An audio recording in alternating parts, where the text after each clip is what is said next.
Now for part 2 of this video, this is a chart from the Calculated Risk blog over here. This is total net worth of American people as a percentage of GDP. We don't have worldwide charts, so this is a US-centric chart, of course. But this is as a percent of GDP, so whether inflation is high or low is canceled out in both the numerator and the denominator. I hope everyone understands this. Now, I contend that economic growth is a function of rising asset prices, which I explained throughout this channel. And as we are entering a high-tech age, an atom age of exponential technological deflation, prosperity rises. So even though GDP is rising, net worth as a percentage of GDP is also rising, which is normal. Now, yes, there had to be an unusual amount of quantitative easing because of COVID, but even before COVID, this was rising very, very well. And this is what you want. Net worth rose from low 400s to low mid 500s in a decade, even though GDP also rose easily 50-60% over that time. So people became a lot more prosperous because net worth collectively rose. Now, yes, wealth is too concentrated at the top. That is true. That's a different topic. That doesn't mean you should generate less wealth. That means there should be policies that encourage greater circulation of wealth. And I'll talk about that in different videos, but I don't want to go on too many different tangents over here. This situation is good, and it also reveals that the temporarily high inflation we have has also created a huge spike of net worth. And that is part of the reason there is some inflation. But as quantitative easing gets tightened a little bit, which they should not do, they should keep it flat until this just converges to the trend line. The temporary inflation we're seeing right now, which is not high, I continue to maintain that, and I've backed that up with data, contrary to the narrative in the media, will go away by the time this line gets back down to the mid-500s. But the mid-500s is the equilibrium point. You should not necessarily see this as having to go lower because this general uptrend should be occurring. That is how we have created a more prosperous society. For all the narrative of the middle class going away and things like that, aggregate net worth as a percentage of GDP is rising. Yes, more of that goes to the top, but the average person is still rising in absolute wealth. Also keep in mind that households are smaller than they used to be as well. And since we spoke about housing and home equity in part 1 of this video, I'll go to another chart pertaining to that. This chart is also from Calculated Risk blog, and you can see here the housing crisis where home prices rose a lot, but mortgage debt as a percentage of GDP rose a great deal more. It rose from 45% to almost 75%, and that created the housing bust, which would have caused a deflationary spiral such as the Great Depression and possibly a similar duration if the Federal Reserve had not done QE. Now the Federal Reserve, from the money printing they're doing, which has to offset technological deflation and so forth, has in fact created a very good situation. Now, I'm not happy that they're buying mortgage-backed securities because that's distorting the housing market at the expense of other markets, and this is not helping people who are not homeowners. But for anyone who has a home on mortgage, this has actually been a golden age. Home prices are rising while mortgage debt is falling, so the gap between these two lines is a measure of home equity, household real estate value as a percentage of GDP. Now, we saw in the net worth chart earlier how net worth was rising, and the above trend amount of quantitative easing because of the COVID-19 crisis caused home prices to rise a lot.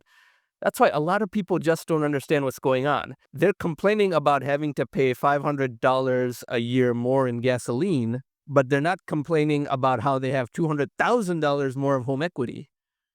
They can only reverse one if they reverse the other. People are not looking at this holistically because they don't understand how to connect the dots. Now, yes, someone who didn't have a house got left behind, and that's a problem with this policy because the Federal Reserve is still buying mortgage-backed securities because it still thinks it should be unwinding quantitative easing. When I say no, they have to give cash directly to people. That will still make house prices go up, but the purchasing power of renters will also go up. But I repeat again, people don't realize that the quantitative easing has created all this home equity, and you have the same people complaining how gasoline is now too expensive and it's costing me $1,200 a year more than before. But at the same time, if their home equity rose by an extra $300,000, they'll attribute that to their own intelligence. Oh, look, my home went up. I bought it before it rose so much. I'm so smart. This is entirely because of my brilliance. That is what they'll say, not realizing that exactly the same force that may have caused the price of milk at the grocery store to go up is also the same thing that has increased their net worth tremendously because of an increase in home equity. Now, gasoline is not the best example because the rise in oil and natural gas prices is in fact due to reasons outside of QE. It's because of deliberate stoppage of U.S. domestic oil and natural gas production for ideological reasons by the government, but that will also get mitigated rather soon. The tightening that is occurring by the Federal Reserve is going to reverse this somewhat, but still only down to about here. So this is somewhat of a permanent gain in wealth. Now, it's a problem that this is concentrated in real estate, and it is attracting technological disruption for those of you who understand the atom thesis. That is why working from home, telework over Zoom is becoming a very widespread practice because people are going to migrate away to lower and lower housing costs. And this pile of money is attracting technological disruption. However, that is a different topic for a different time. You may want to look at this video up here where I talk about how a lot of one-time trends boosting housing prices are saturated. That doesn't mean the Federal Reserve has to stop printing or even can stop money printing. It's just that market forces are going to force them to give cash directly to people.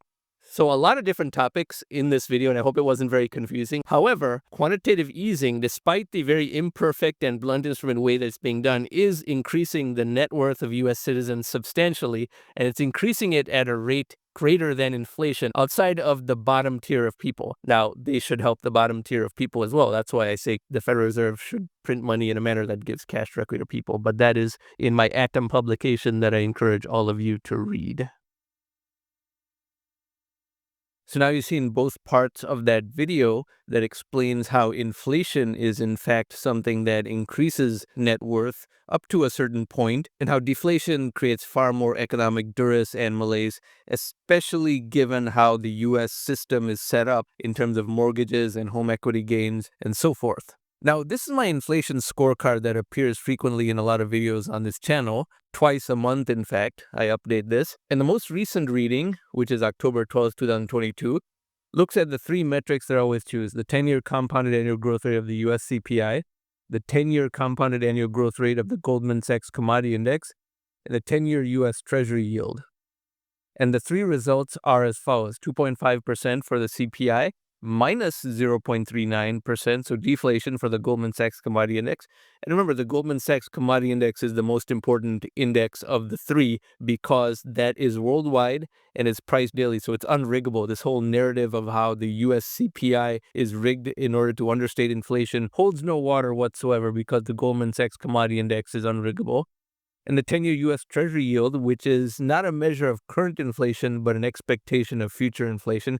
It is also freely traded, so unriggable. That's the one that is above 3%. It's at 3.9% and has risen sharply of late. This is very, very bearish for the U.S. housing market. United States real estate is in a very precarious state right now, given how sharply this is rising and the cumulative pressure this is placing. Being at 3.9% for 1 day or 2 days doesn't do anything, but if it's this high for 3 months, 6 months, 9 months, that leads to the type of real estate bust that we saw in 2008, 2009. But this is where the inflation scorecard resides right now.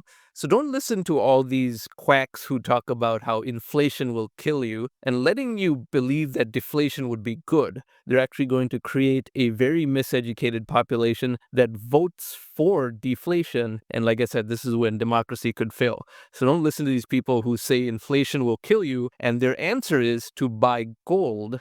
Gold has not gone up despite $31 trillion of quantitative easing, and people who understand the first principles of economics and finance understand why, but people are still in a mindset that is a century out of date, believe that there's a fixed supply of gold in the world, and money printing means that gold will go up in price when gold is still the same price as 10 years ago. Anyway, I hope you found this video to be informative, and I hope you're not as worried about inflation as you might have been at the start of this video, because the narrative is designed to make you frightened, and there really is far less reason to be frightened than you may think. Again, the thing to worry about is deflation more than inflation. Thank you very much for watching.